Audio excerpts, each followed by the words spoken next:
Good afternoon. Welcome to the Authors Hour. This is a very nice crowd without offering you lunch over there as we did pre-pandemic. My name is Fred Serm. I represent the Friends of the Chautauqua Writers Center. We're a group that tries to encourage writers in writing on the grounds and beyond by supporting and also supplementing the activities of the institution's Writers Center. There are a few weekly events we run. One is the Authors Hour every Thursday at 12:15. Another is open mic on Sundays at 5 o'clock up in the Prose Room, second floor. Writers 18 years of age and older, as many of us are, can share about 3 to 5 minutes of their writing on those Sundays. If you want a critique, that's not the time for a critique, but Tuesdays at 1:15 up in the poetry room, when it's not otherwise occupied, a published writer will guide a discussion of one page of your writing. Bring 10 copies just in case we get 10 people. Very often it's more like 3 or 4. Okay, so those are the weekly events: Authors Hour, open mic, informal critique. At halftime, I'll talk about some of the annual special events that are coming. But right now, let's get to why you're here. Not to listen to me, but to listen to two great authors. We go alphabetically. So first, we have Susan Nusbaum, born in Rochester, New York. She received her BA from Smith College and her law degree from the University of Buffalo Law School. She's been a lawyer and a poet, among other things. Her poetry collection, What We Take With Us, released by Coffeetown Press in 2014, was a finalist in the Brittingham Pollock Prize competition. Her second poetry collection, Open Wide the Eye, was released June 1st on 2016, also from Coffeetown Press. And her third book, Alive in This Place, was released July 1st, 2019, sticking with Coffeetown Press. Her work has appeared in numerous national publications, and she has presented her work in solo public readings in many communities in the Northeast and Florida. She says she is forever grateful to the Chautauqua's writers community for the mentorship and inspiration they have provided over the years, and the unending encouragement they have given her in pursuing her dream of publishing her want for credit. Susan Nusbaum.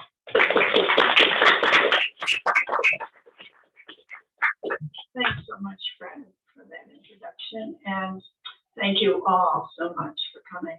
I'm really happy to be back at Chautauqua, and I'm especially glad to be reading with Clara Silverstein this afternoon. She's a wonderful writer and an old friend, and wonderful to see some old familiar faces here too.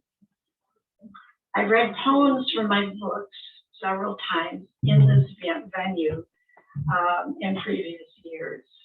And so today I'm going to read a few poems from my books. Most of the poems I read are new and have not yet found their way into a book. I hope they will someday. So this is an experiment.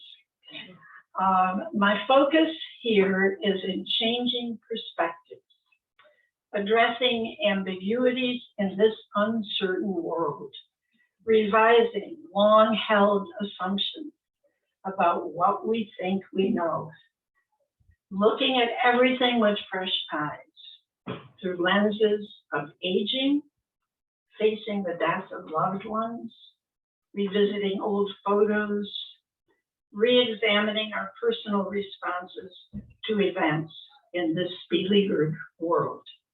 So I'm going to start with a poem from this book, Alive in This Place. It pretty much describes one place in which our vision changes. Home. I've had many, but this one, this cozy airy on the 7th floor, is the last. I've traded the grateful garden, the fish pond, extra space for children and guests for the arches and high ceilings of another era. Sturdy doors, thick concrete walls, perfect for hanging photos of foreign travels and the all too vivid dead. But the best part is the vista. I can see across broad expanses, swaths of paintbrush treetops, birds looping, swirling in the ecstasy of freedom, peaked red roofs sending up wisps of chimney smoke over the familiar rivers and bridges, distant steeples I can name, the mist of Niagara Falls, visible in April. My windows open wide into a world above the canopy, which once limited my vision. At last, I can see across lifetimes, dappled morning melting into a white feathered sky. The mysterious gathering of thunderheads at the horizon, a satiny darkness sweeping in, opaque but shimmering with reflected light. Here's another poem, a new one, which also deals with a change of perception, a change that occurs as soon as we begin to pay more attention to the details of what we see. It's called Dragonflies. And actually, it's based on a photograph that was taken by my daughter-in-law, Mary Jane. And here's the picture. I'm not sure you can all see it. You can come up later and look at it. And it looks like this. Dragonflies. After a photograph, Crane Flies Mating by Mary Jane Shepherd Nusbaum. The view from inside a window reveals two slender dragonflies resting lightly on the outside of the screen, mirrored end to end in perfect symmetry, transparencies of wings scored by wire mesh squares, impression of a natural grace, visible but untouchable. This remoteness, what is, what was, beheld but not held. Images floating on mesh, on lens, on cornea, receding in memory. Look again, this time, read the title. No, not iconic dragonflies, but common crane flies. Not passively juxtaposed, but mating, their final act before dying. A fat June bug, mesh embroidered, looks on from one corner. How did I miss these details at first encounter? How many times have I been blind to truth? My singular view sifted through the screen of my own blurred perceptions. Thank you.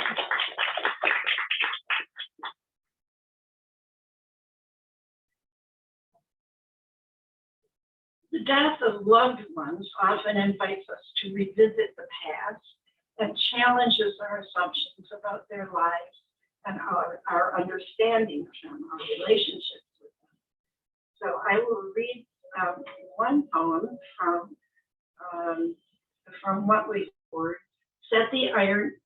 Open the ironing board, set the iron on edge to heat, and flicked on WHEC just in time to hear Milton Cross announce the afternoon's production direct from the Met.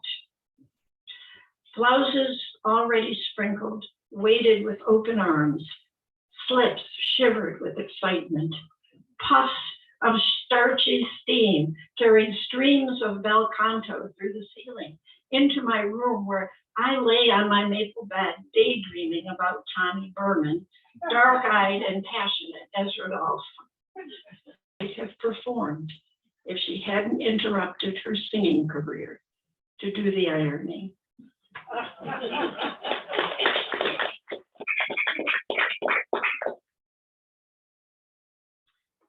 Here is another one. Let's see. To husband is a verb.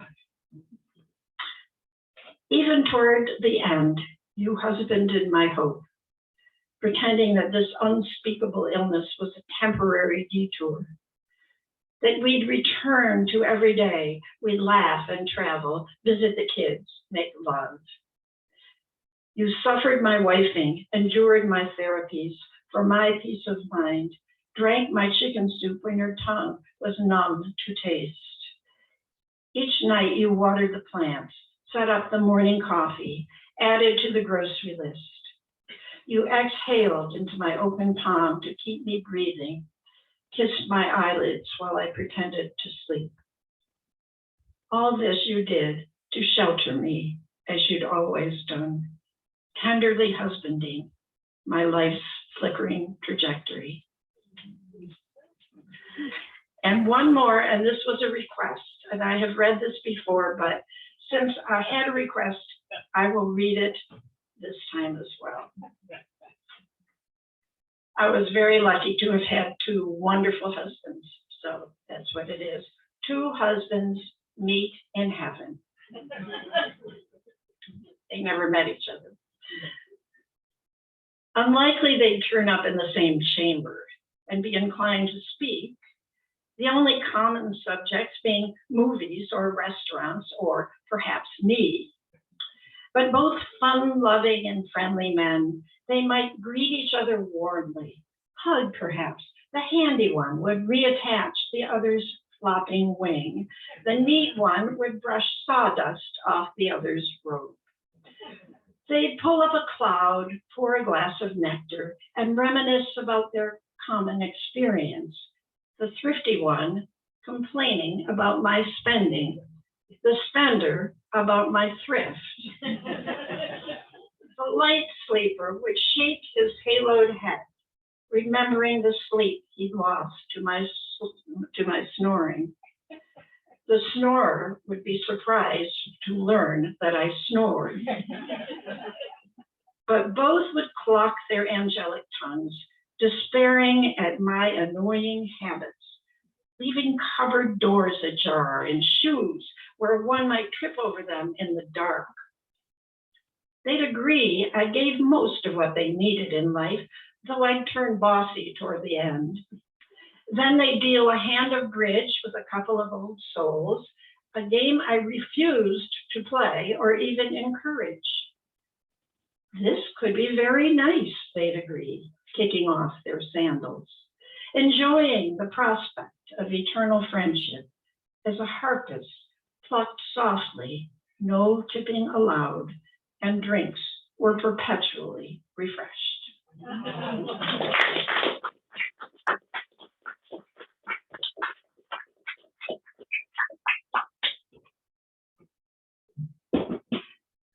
Now, here's another new poem, and it also has a picture that goes with it. But I'm hoping that you won't need the picture, but this is it. It's of my three children when they were little tiny children, and they were in our garden, and it was given to my husband and me by a babysitter, and I've treasured it for a very long time.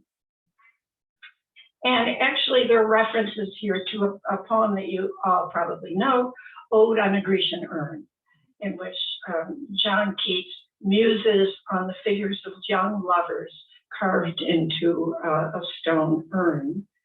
And you'll recognize a reference to the last line of Keats' poem, and this is his last line: beauty is truth, truth, beauty.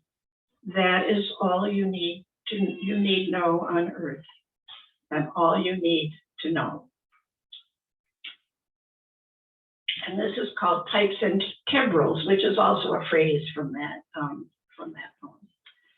Pipes and Timbrels, Ode on a Photograph. Faded tulips, pine branches bleached through decades, propped on a sunny bookshelf, This overexposed black and white photo, portrait of my 3 small children, girl and 2 boys, planted like flowers in the backyard garden. Her tousled hair curling over her shoulder, lips parted as if to ask a question. Long-lashed boy frowning slightly at the interruption, fingering a berry just picked from the speckled japonica beside him. And posing plump in his striped sweater, the youngest child, knee-deep in pachysandra, smiling directly into the lens. No pipes and timbrels here, only bird songs, buzz of insects, a dog barking in the distance. There you are, my children, captured forever in your natural habitat like bees in amber. Unconcerned in this moment with the vast world beyond the wooden fence. Oh, how the euphoria of summer inflates your narrow chest as you inhale the scented air, lone blooming eternally beneath your sneakers. You cannot smell the scent of autumn or feel the bite of winter. Cannot know, as I do, the unfolding of your lives just beginning to blossom.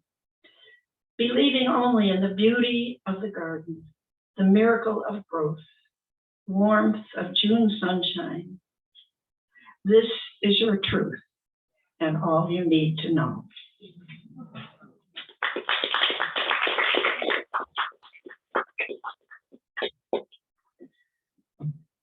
Sometimes our focus in life changes when we're suddenly confronted with unexpected current events, which shake our trust in the institutions we have revered throughout our lives. So I'm going to read a few of those, new ones, very recently. Replacement theory, May 14th, 2022, Buffalo, New York. Hugs and high fives today at Tops Friendly Market. Saturday shoppers weave down aisles, pausing at the deli counter. What to buy for school lunches, easy dinners, homework snacks. What's that? A car backfiring on Jefferson? Pop, pop, staccato, crescendo. In camouflage and body armor, the shooter has driven 200 miles to perform his carefully composed attack. He aims with deadly precision and shoots, 13 down, 10 dead. He searches for more. He knows why he's there, coached and stoked by TV racists and demagogues, a growing army of haters, frenzied by a sinister mission: protect white folks, eliminate blacks and browns, immigrants and Jews. We who remain are wounded, the blood-stained fabric of our hometown shredding before our eyes. We mourn the dead, mourn the death of trust in a just society, a homeland rich with diversity, unshakable until now. Precisely and with murderous intent, hatred has ripped through the aisles of a neighborhood grocery store, unraveling our dreams of the possible, replacing them with terror.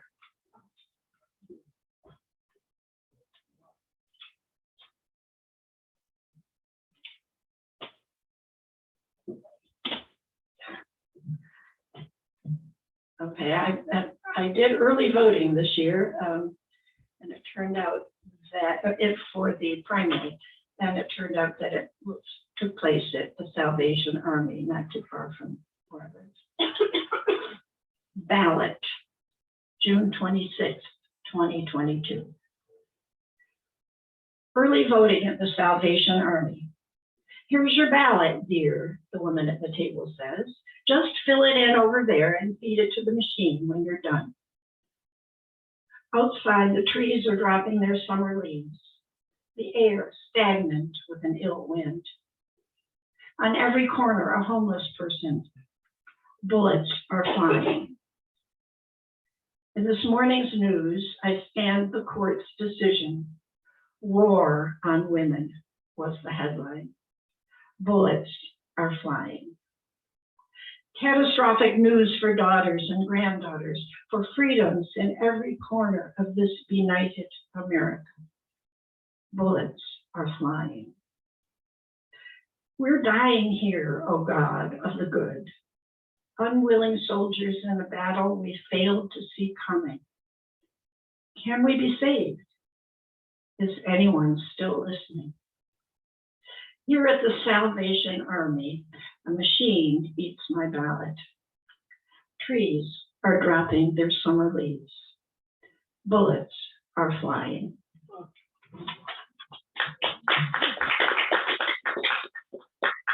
Thank you. Now, it's not all bad news. And here's something about some good news that just recently happened. It's called The Wonder. Under the cold December sun, I wonder what the new James Webb telescope will teach us. Finding stars and galaxies left over from the Big Bang 3.8 billion years ago. The infancy of universes unknown to us.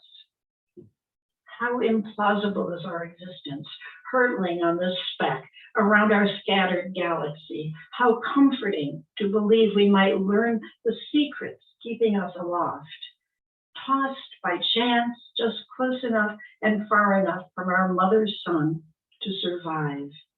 Our ragged cells oozing with fluids, bouncing among gases essential to support our lonely lives. How incredible that by finding the past, we might secure our future, get a second chance, learn how to protect this earth, teetering now on the edge of extinction, simply by examining the confluence of forces leading to our birth, leaving for us, lucky trespassers, a burden we have no choice but to assume, the rescue of this accidental habitat.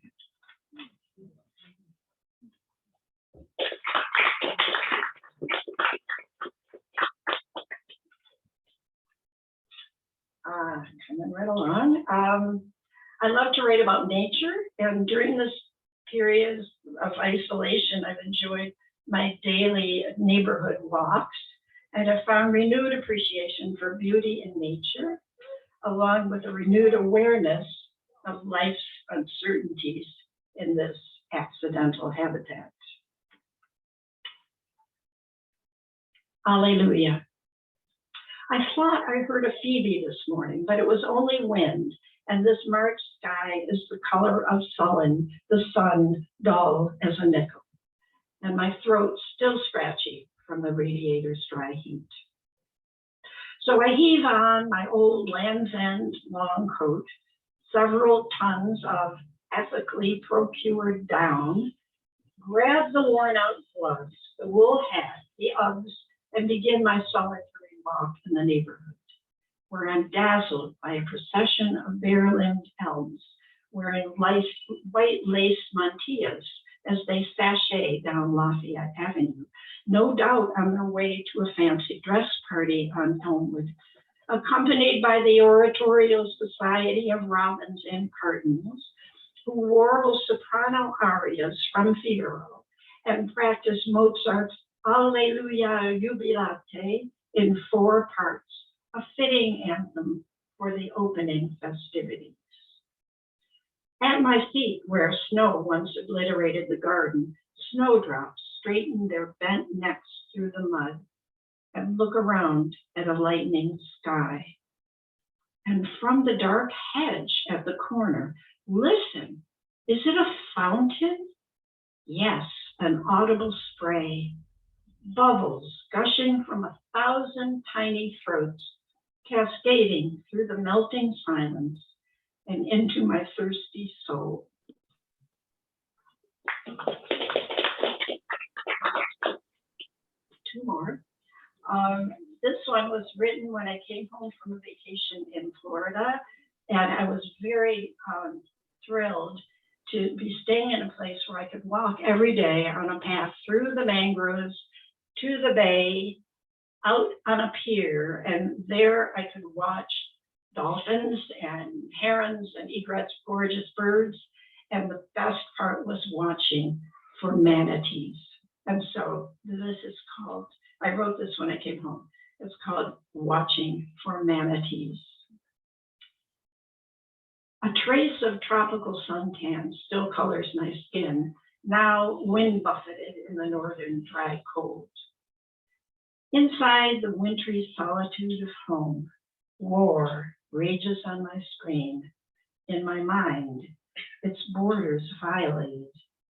As I search for tranquility along the shoals of memory, where immense elliptical shadows glide beneath the surface, whiskers parting ripples, bubbles dissolving in air, their shapes fade in the shade of the dock, drift to the far side, disappear into dark waves of seagrass, a murky sludge, emerging in undulating pods.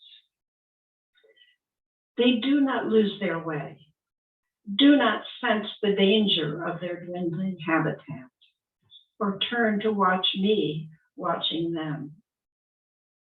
But I can feel their nudge as we press together along this uncertain voyage. And I have one more. Just because it's a gorgeous summer day, I wanted to read this. It's short, and I wrote this sitting on my son Tom and his wife Mary Jane's screen porch, overlooking their absolutely beautiful wildflower garden. So here it is. Enjoy. Summer day. Let's sit here on the porch near the bird feeder, overlooking a sea of wildflowers. Inhale the breath of honeysuckle, purple yarrow, belled foxglove. Watch the languid bees hovering over each delicious blossom, doing their life's work. But don't nod off just yet, drowsy with contentment. If we wait, the birds will come, startling in their finery, goldfinches and cardinals chattering like children, vying for a few seeds and suet, pileated woodpeckers chasing them into the air. Yellow and crimson arcs splashed across a cornflower field. Their songs will lift us, quicken our hearts, quicken our winter hearts. Wait for them. Enjoy the summer day. Bye-bye.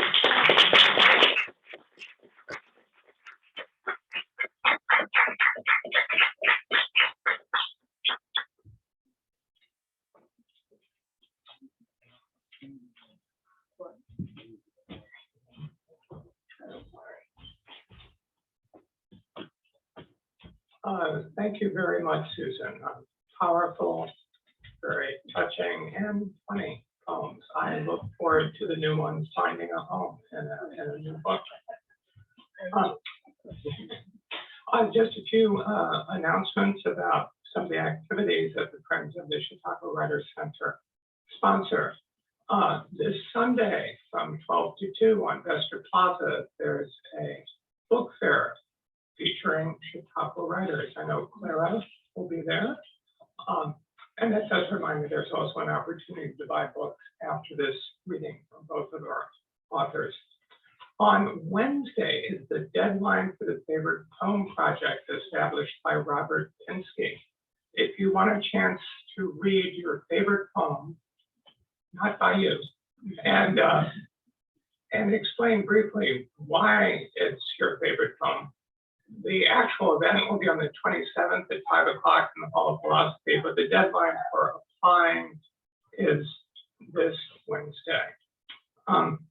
If you are a writer, we have a writing contest open to writers of all ages. The deadline for that is July 31st. If you want to find out more about any of this, as with most things these days, go online to www.chq.org/FCWC for Friends of the Chautauqua Writers Center. And you can find about all of our activities.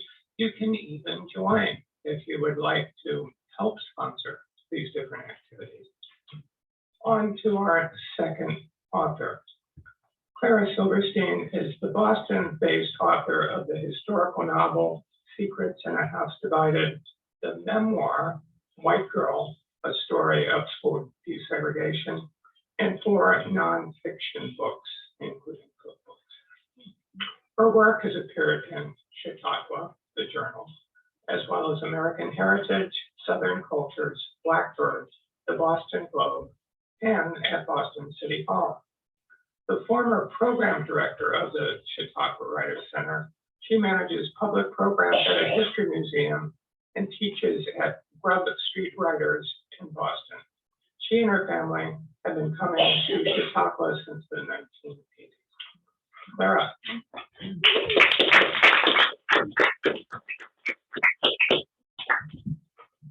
Thank you, Fred, for all you do to organize us. And thank you all for coming. Susan, what a great act to follow.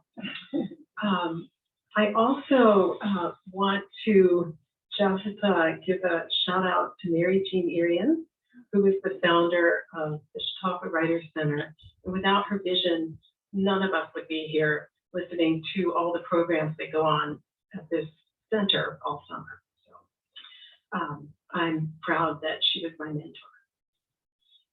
This story it's actually an essay that I'm going to read, was published in the Boston Globe recently, but it is about an experience I had at summer camp where I made a lifelong friend. It's called My Honorary Sister. We met on a cement floor between 2 bunk beds.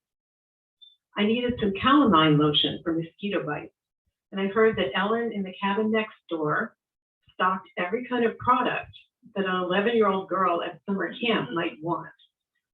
She offered me a cotton ball along with the lotion and said that I could come visit her pharmacy anytime.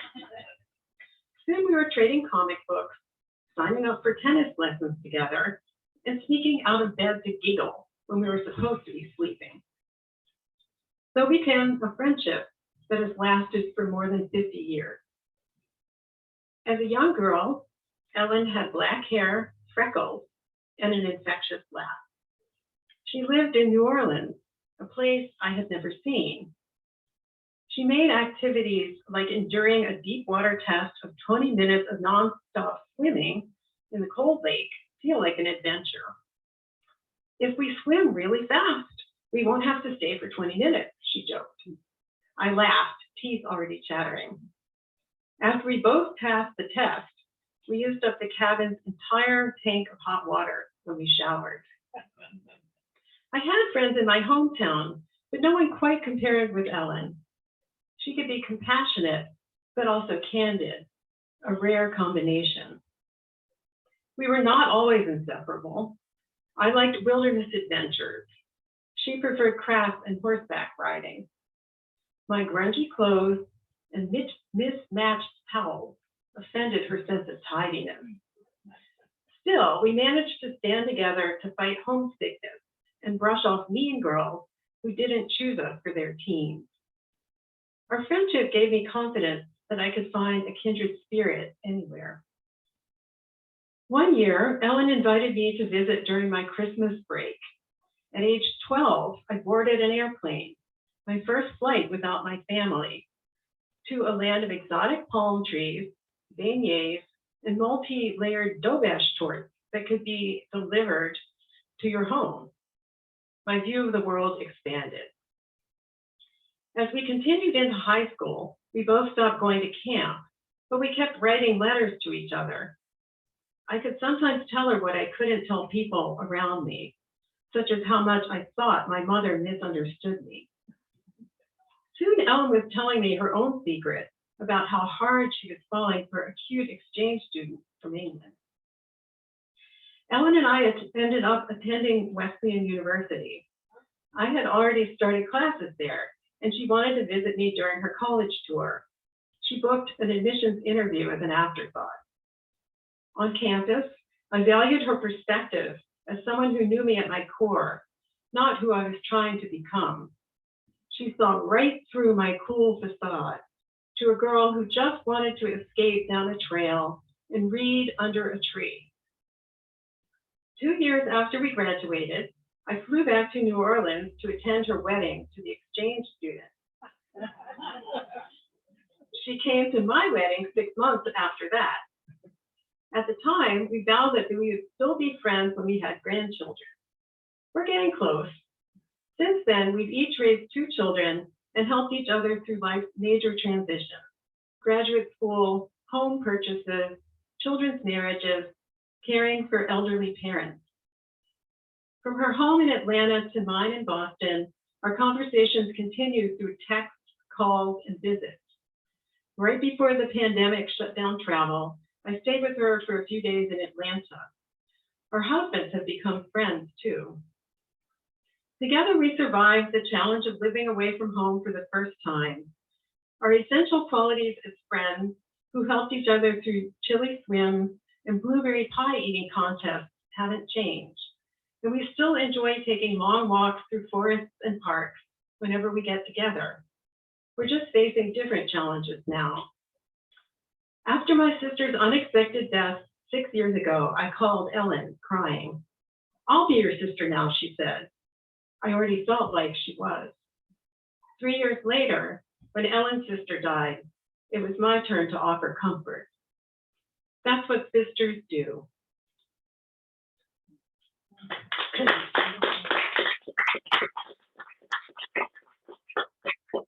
So a change of mood and location for this next excerpt. It's from my novel, Secrets in a House Divided. It's set in Civil War Richmond, and Richmond is where I grew up. And it's following the interconnected lives of Amanda, a white woman whose husband is off fighting for the Confederacy, and Cassie, the enslaved woman who works in her household. This excerpt I wanted to read because I started it at a workshop here at Chautauqua, led by Laura Kashishka, who is a wonderful workshop leader, a novelist, as well as a poet. And a lot of what I started with in the novel never made it through to the end. Anyone who's written a long project like a novel knows how many rewrites it goes through, but this did. And so it's right after Amanda is married to a wealthy man whose family lives near the home where she was raised by her aunt and uncle, and she's on her way to see the home where they'll be living together in Richmond. Amanda watched the rolling tobacco and cornfields give way to 6 stands of oak and loblolly pine. Edwin dozed while she peered out at sun-dappled swaths of pine and maple wood. Pollen suffused the morning, giving the air a light chartreuse glow. Amanda thought it was a hopeful color to accompany the horses that clopped in steady rhythm. She was leaving the life as the orphan girl, ward of Aunt Margaret and Uncle Chester.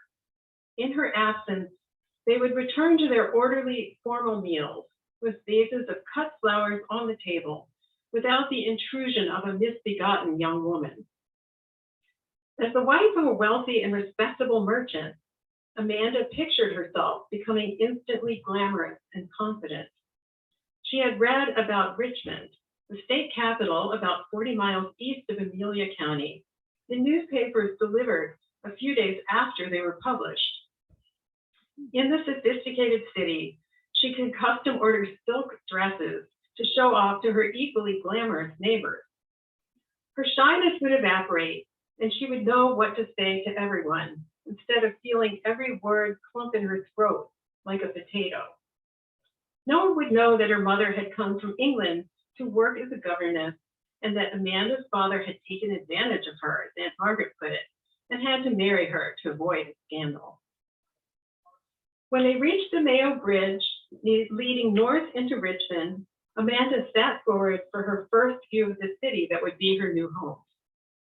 The reddish-brown James River roared and splashed against the stone piers anchoring the bridge. A grid of buildings rose up the hill on the opposite bank of the river. At the top stood the white state capitol building, fronted by tall columns to emulate a Greek temple. Several church spires and chimneys poked into the haze that hovered above the scrim of trees.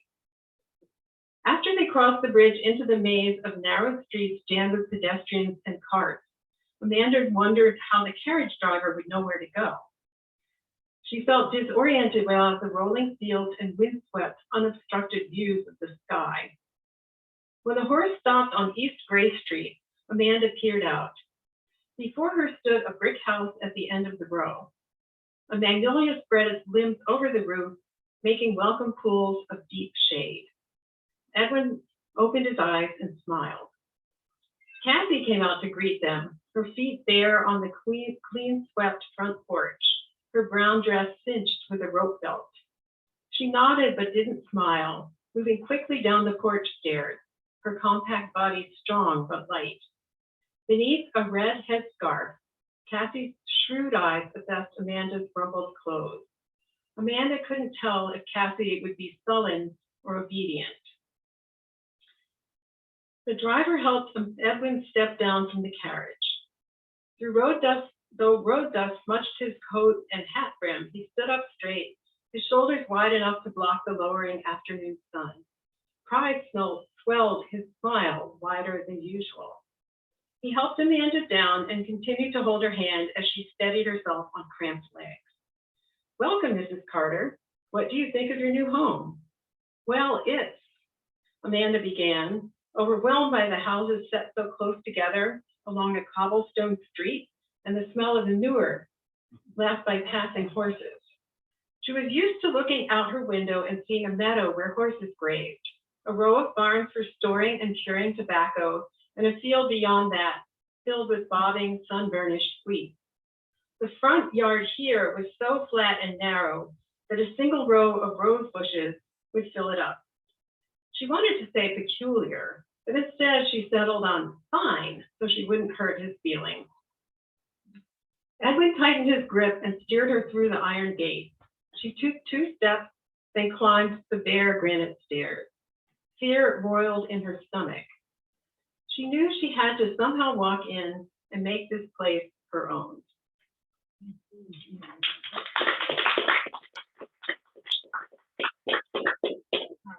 And in the workshop I've taken here all along, I've gotten wonderful feedback on drafts I've brought, and just really appreciate the writers community that's here.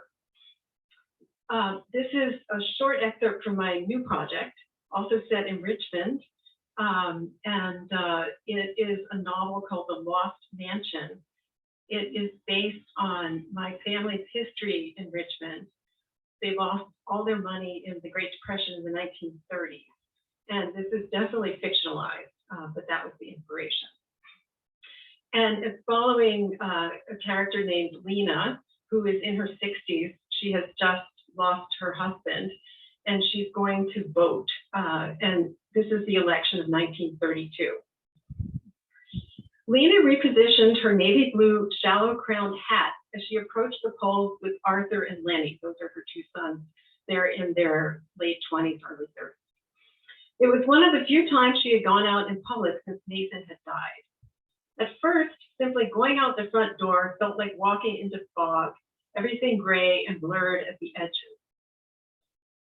Couples who had invited Lena and Nathan to their dinner parties seemed reluctant to invite her alone, as if being widowed was a disease that they could catch. Still, she decided, today she should summon the fortitude to vote. It gave her a special thrill to fill out the ballot, fold it, and put it in the collection box. In 1912, she had joined the Equal Suffrage League of Virginia after hearing an artist speak at a street meeting in Capitol Square. Nathan thought that women deserved the right to vote. After all, they were good citizens, but he had asked Lena not to wear her yellow Vote for Women ribbon in public. It's bad for business, he said, predicting, correctly as it turned out, that the Virginia General Assembly would not ratify the 19th Amendment. She had tucked the ribbon into her purse and wore it only at suffrage league meetings. When Election Day came in 1920, the first year that women could vote, Lena had walked to the polls with Nathan, where they both voted for Warren Harding. This year she felt torn. Nathan had always been a Hoover man, but she found Roosevelt's New Deal more inspiring. Arthur made no secret of his views. On his lapel, he wore a button with a donkey kicking an elephant and the slogan, "Kick out the Depression with a Democratic vote." Naturally, Lenny disagreed. Under his Homburg hat, Lenny's eyes were red. He had missed a spot on his left cheek while shaving, and the bright sun made his whiskers look like sandpaper. Humming, "Let's have another cup of coffee" to himself, he lagged behind. Lena wished he had looked more presentable. He had waved away her suggestion that he shave and put on a freshly laundered shirt that morning. "Make your vote count," Arthur was saying to Lenny. "You know my vote is just going to cancel out yours. I don't believe in more and more government spending," Lenny answered. "I have a reinforcement," said Arthur, grinning. "Her name is Edna. As soon as she finishes work and gets to the polls, she's going to vote the way I do." "Don't count on that. A woman with a job has a mind of her own," said Lenny. Lena said, "Every woman has a mind of her own." "Well, Mama, who's your man this year?" said Lenny. "That's between me and the ballot box," said Lena. "What's the big secret?" said Lenny. "Hush up," said Arthur. "Mama has the right to vote for whomever she wants. And of course, Mama supports the best man, Roosevelt, doesn't she?" "That's for me to know," Lena said. Just once, Lena wished they could go out in public without causing a scene. She put a finger to her lips as they lined up outside the poll door. Only 2 other women waited among about 25 people. Lena caught the eye of one, nodded, and smiled. The air inside the lobby smelled like ink. After checking in, a clerk handed Lena her ballot. She stepped behind the curtain, set her purse down, and twisted a lock of hair that had strayed from her bun. She wondered what Nathan would advise, then tried to shut out memories of the way he summarized politics into short sentences. "I don't trust that Roosevelt. He's a big spender," he had said. Lena thought Hoover had been a good humanitarian during the Great War, sending food all over Europe. But he had led the country into an economic muddle. Lena twirled the pencil one last time and checked the box for Roosevelt. It was the first time she had voted for a Democrat. Back outside, she felt the bracing November air against her cheeks and a lift in her step from keeping her own counsel. "Well," asked Lenny, catching up to her. "I voted for the right man for the job," Lena said, smiling. "And I hope you did too." "Which one?" Lenny persisted. "A lady never tells," Lena said. Arthur punched Lenny playfully on his upper arm. "Aren't you going to tell us your big choice?" Arthur said. "Or are you being coy the way you are about naming the names of your sweethearts?" "Hoover, of course," said Lenny. Arthur tapped the pin on his lapel. "We'll see what happens when the returns start coming in." "Will you boys ever stop teasing each other?" Lena said. "What fun would that be?" said Lenny with a clownish grin. In spite of her instinct to restore discipline, Lena found herself chuckling. Nathan has become as immobile as the statue of Confederate General Stonewall Jackson astride his horse, now in view as they turned the corner to walk back home. During the rest of the day, she and Lenny would listen to the election updates on WRVA radio, the voice of Virginia. Nathan would always loom above her unless she kept moving along. Thank you. We'll be happy to answer questions or meet you if you want to see us afterwards. Thank you for coming.